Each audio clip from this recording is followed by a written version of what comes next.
नमस्कार मित्रों, मेरे प्यारे बच्चों, सुमन हिंदी क्लास में आपका बहुत बहुत स्वागत है। तो जैसा कि मैंने पहले भी बताया है कि इस चैनल के माध्यम से Jharkhand police constable, Bihar police constable और उत्तर प्रदेश पुलिस कांस्टेबल के लिए हिंदी विषय की पूरी तैयारी करवाई जाएगी। प्रत्येक चैप्टर की थ्योरी पढ़ाई जाएगी और उसके बाद उसी चैप्टर से संबंधित प्रश्न करवाए जाएंगे।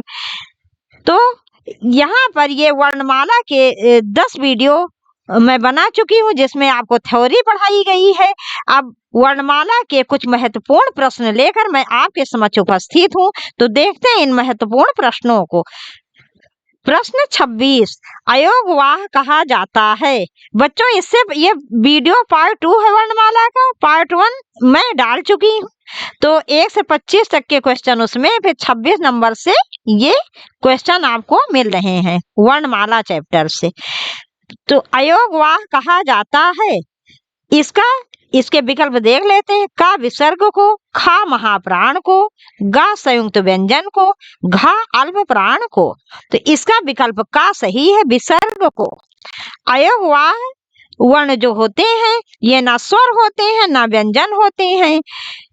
इसमें 2 वर्ण आते हैं, अंग और आहा, और ये दोनों स्वर और व्यंजन दोनों ही नहीं होते। जब स्वर को इनकी आवश्यकता होती तब ये स्वर के साथ चले जाते हैं, और जब व्यंजन की इनकी आवश्यकता होती तब ये व्यंजन के साथ चले जाते हैं। इनको अयोगवाह नाम दिया गया है। ये कौन से 2 वर्ण हैं, एक बार मैं फिर रिपीट कर देती हूँ। ये 2 वर्ण हैं, अंग और आहा। अब देखते हैं अगला प्रश्न।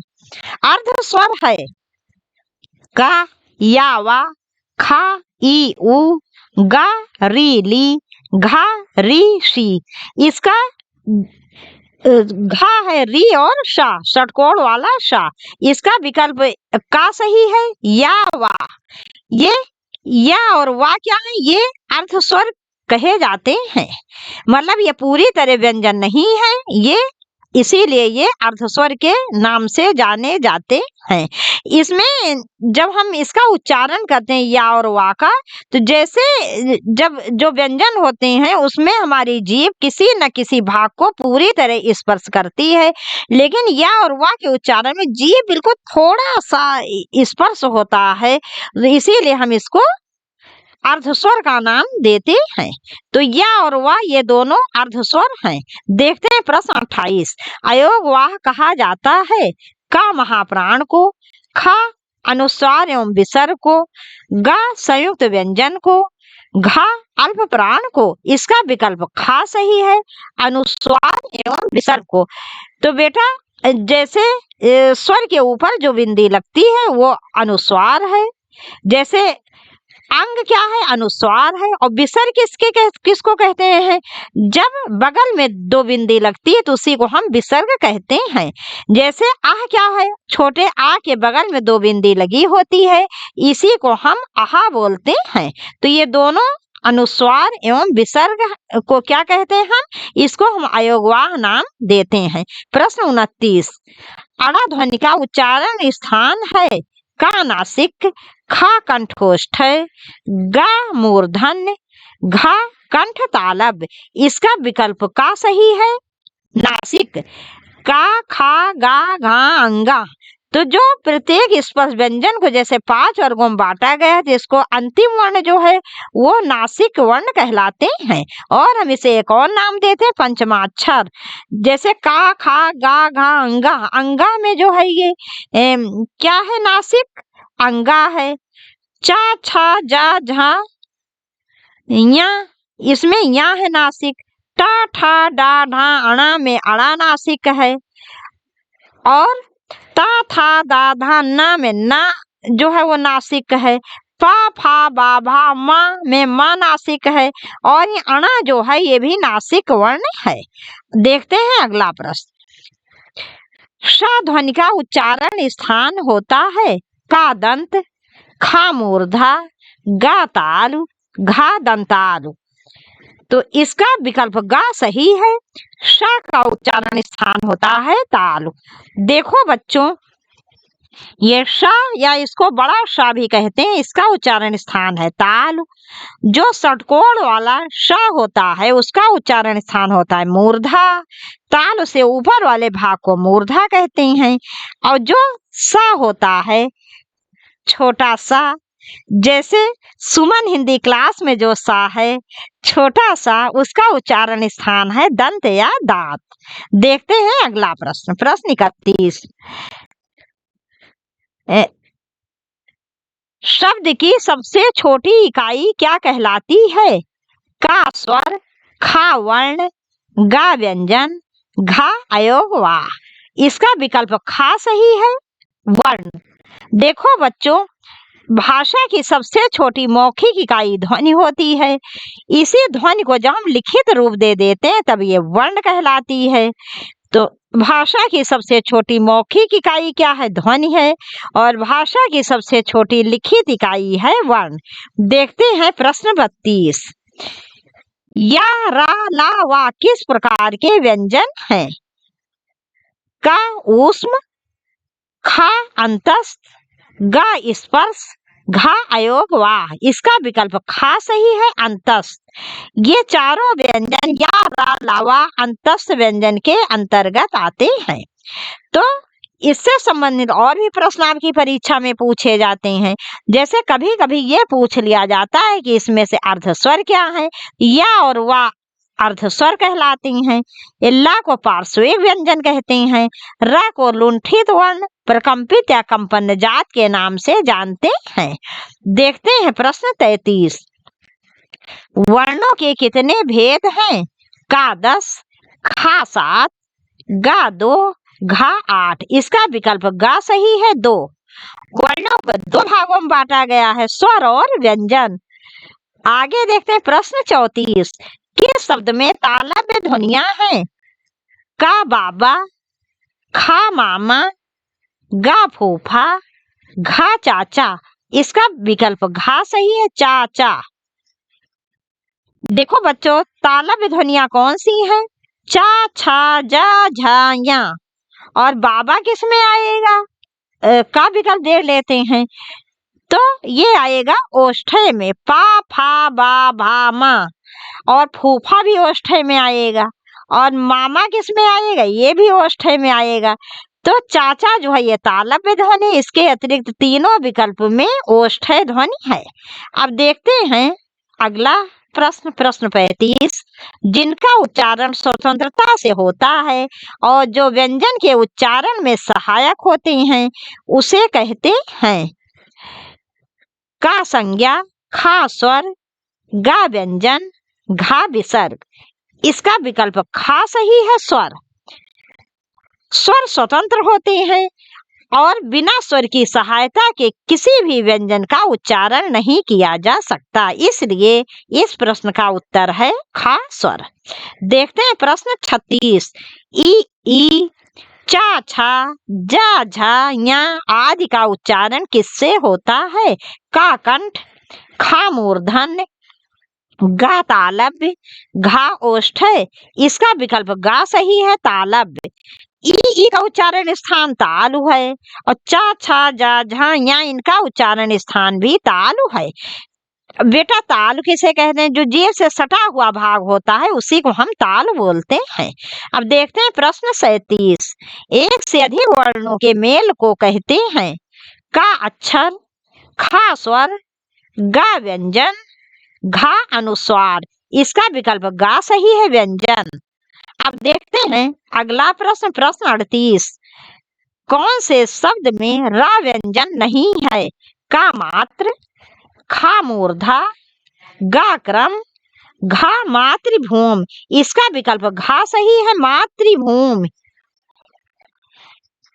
देखो बेटा, और सभी में रा लगा है, त्रा। जैसे मात्र, मात्र में भी ता में रा लगा है, मात्र हो गया। मूर्धा में भी उड़ंतु रा लगा है, तो इसलिए रा है। और क्रम में भी का में नीचे देखो रा लगा है, और मातृभूमि में रा नहीं लगा है, ये री लगी है, तो इसमें रा नहीं लगा है। कुछ लोग रा और री को समान समझ लेते हैं, जैसे कुछ लोग क्या कहते हैं, शब्द होता है संस्कृत, उसको संस्कृत बोलते हैं, जबकि री जो है वो स्वर होता है और रा व्यंजन होता है। देखेंगे हम अगला प्रश्न, प्रश्न 39। देखेंगे हम प्रश्न 39। वर्णों के समुदाय को क्या कहते हैं? का वर्णमाला, खा सर्वनाम, गा अक्षर, घा क्रिया। देखो बेटा, ये प्रश्न जो है ये थोड़ा सा गलत है, क्योंकि वर्णों के समुदाय को वर्णमाला नहीं कहते हैं, वास्तव में वर्णमाला कहते हैं वर्णों के व्यवस्थित क्रमबद्ध रूप को। लेकिन फिर भी अगर इस प्रकार के प्रश्न कभी आ जाएं तो इसमें देखो गलती तो एग्जामिनर की है, लेकिन फिर भी अगर इस प्रकार के कभी प्रश्न आ जाएं तो इसका जो है विकल्प का जो है यही सही होगा, वर्णमाला। वैसे प्रश्न ही कुछ गलत है, लेकिन फिर भी इसका एक ही विकल्प सही होगा, वर्णमाला। देखते हैं प्रश्न 40। निम्नलिखित में से कौन से शब्द में री की मात्रा का उपयोग हुआ है? का क्रिया, इसमें तो बिल्कुल भी नहीं है री, इसमें तो रा है। अब देखते हैं विकल्प खा, वर्षा, इसमें भी रा है।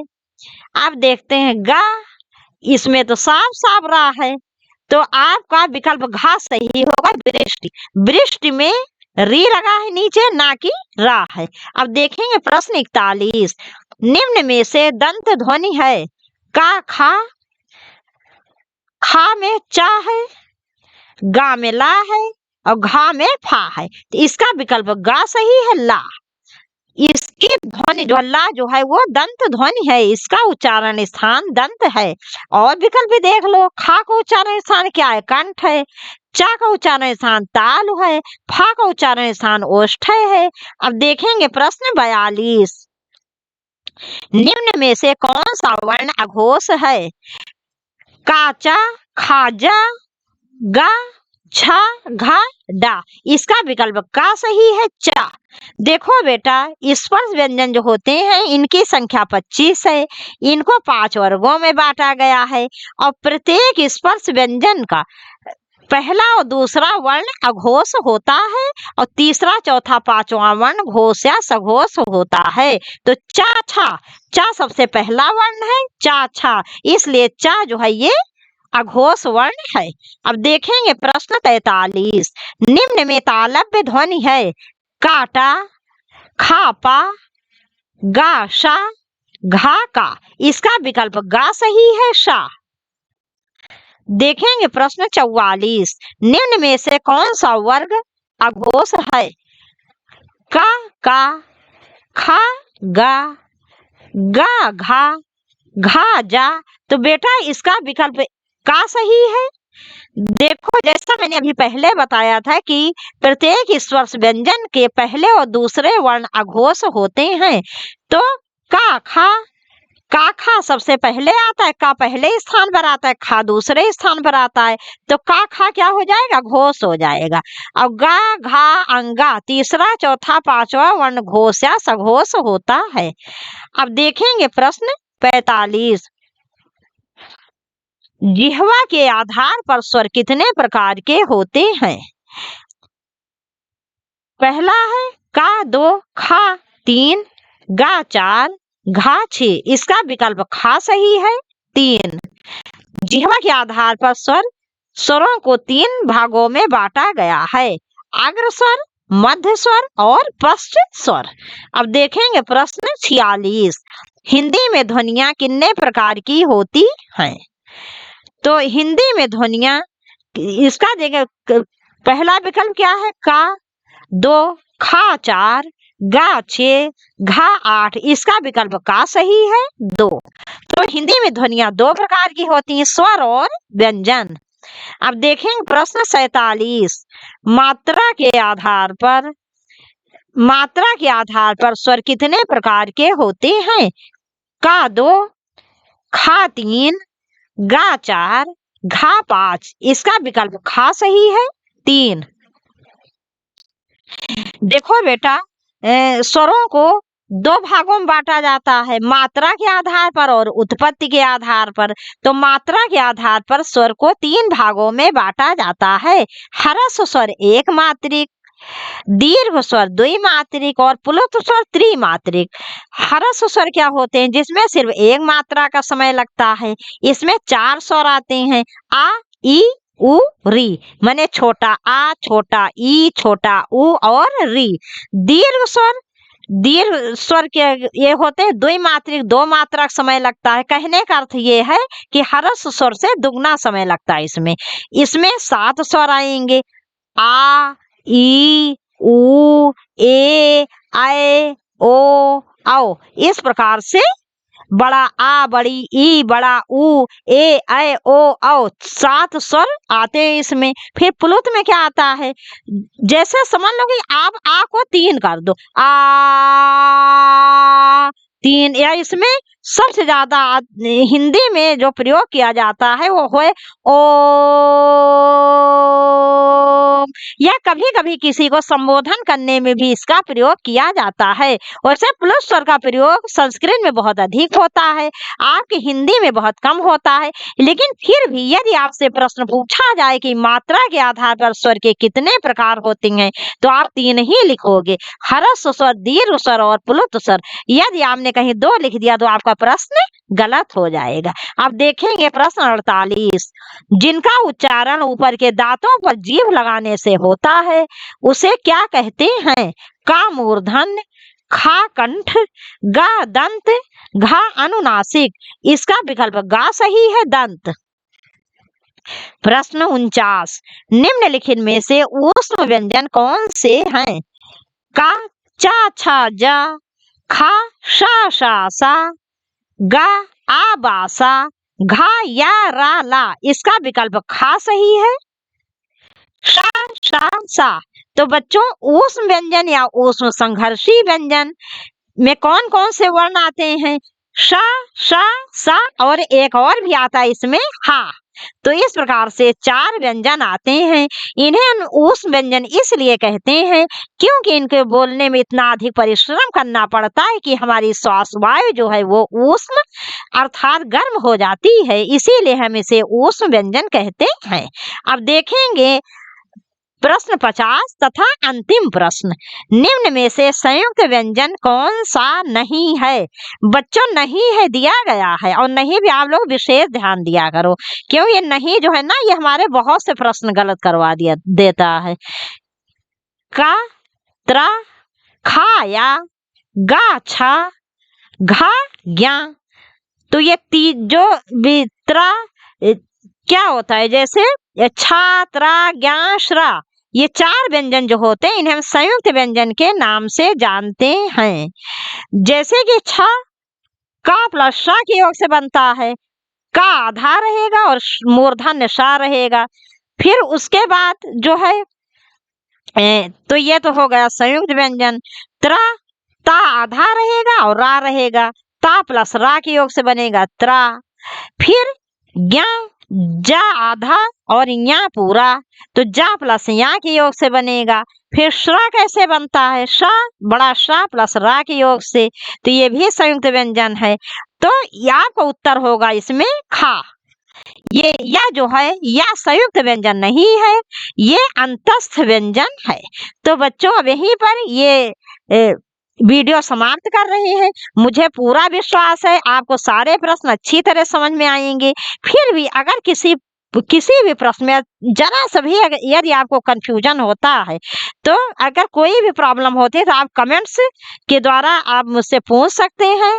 आपकी समस्या का समाधान किया जाएगा और हम जल्दी भी मिलेंगे अगले वीडियो में। तब तक के लिए नमस्कार।